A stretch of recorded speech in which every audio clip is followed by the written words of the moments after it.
Hi, I'm Colin Manning from the Department of Computing, and I want to talk a bit about teaching naked. Teaching naked is a term coined by Jose Bowen. He's a dean at Southern Methodist University in Dallas. He caused a bit of a stir in the academic community when he took all of the computers out of the lecture rooms. He was convinced that lecturers were using PowerPoint slides as a crutch, and that the computer in the classroom was actually getting in the way of teaching and learning. But the Teaching Naked movement isn't a backlash against technology, nor is it about going back to basics. It's not about teaching without technology, not teaching unplugged. When you dig deeper, you realize that it's very pro-technology, and it's a movement that could only happen in the internet age. The Teaching Naked movement challenges our fixed ideas about what the learning experience should be like for students and the role of technology in that learning. When I was at college about 20 years ago, universities had a monopoly on content distribution. I wanted to learn about computer science, and the university was pretty much the only show in town. Even the books were only available at the university library. Now, most of the content a computer science student might need or want is available for free on the internet, and what's not can be delivered by Amazon instantly or overnight. Now, as a lecturer, I put a lot of time and effort into my notes and slides, much the same as other lecturers have done before me. But in a world where notes on computer science are abundant and free, how valuable are mine? What am I adding? What do students get from me they can't get elsewhere, possibly even for free? Are my notes worth that much? This question is not a hypothetical one. In the US, students might pay up to $50,000 for a year at college. But there are a lot of online courses available too, at a fraction of the price. A student who can get an online degree for $10,000 or go to a traditional college for $100,000 might reasonably ask, what is he getting for the extra money? That's a tough question to answer. But it's really important. And when you start looking for answers, you come up with some interesting ideas about learning, lectures, lecturers, and how they should all fit together. Any model of learning that focuses merely on content distribution is probably not adding much value to what is already available for free.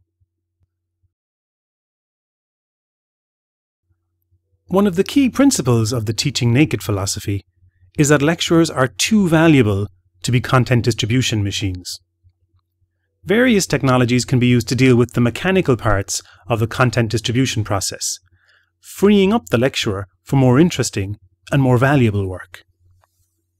What if students got the notes in advance of class and actually read them before coming to class? What if students actually bought the textbook and read the parts they were assigned to read? What would you do with the lecture time? Lecturers can interact with and engage with students in the classroom in ways that no computer system can, and that's where the value is.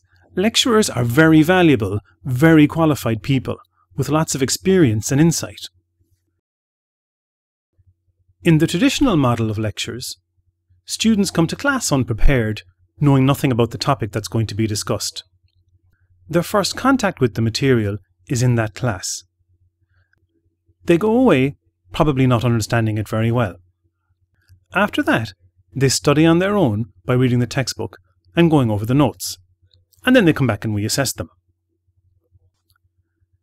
In the inverted classroom, the first contact happens long before the lecture. Students read the notes outside of the classroom in their own time. Some lecturers use short assessments online before the lecture to make sure that the students do this. By the time the students and the lecturer actually meet to discuss the topic, students already have some knowledge of it. The lecturers can focus on developing that understanding. Students can ask meaningful questions and they can discuss the topic. The inverted classroom is quite a change, but not just for lecturers. When Jose Bowen took the computers out of the classrooms at SMU, some staff found it hard to adjust. But it was the students who found it the hardest. Students had been used to just turning up to class and sitting there passively. It came as a bit of a shock to them to have to take responsibility and to engage with the lectures. The Teaching Naked philosophy also has very clear ideas about the role of e-learning technologies. These technologies support classroom teaching, they don't replace it. They don't replace lecturers, they free them up for the good stuff, the interesting stuff, the inspiring stuff, the stuff that only dedicated, interested, passionate human beings can do. So what about Teaching Naked at CIT? Could it work here? Would CIT students find it too difficult? Do they have the discipline to read up on topics before class? How could we encourage them? How could we make them? How could lecturers be supported? What kinds of things can you do in a classroom if you're not giving a lecture? These are tough questions. Have a think about them. Have a think about how Teaching Naked might apply to your courses or not. We can explore those questions in the upcoming discussion.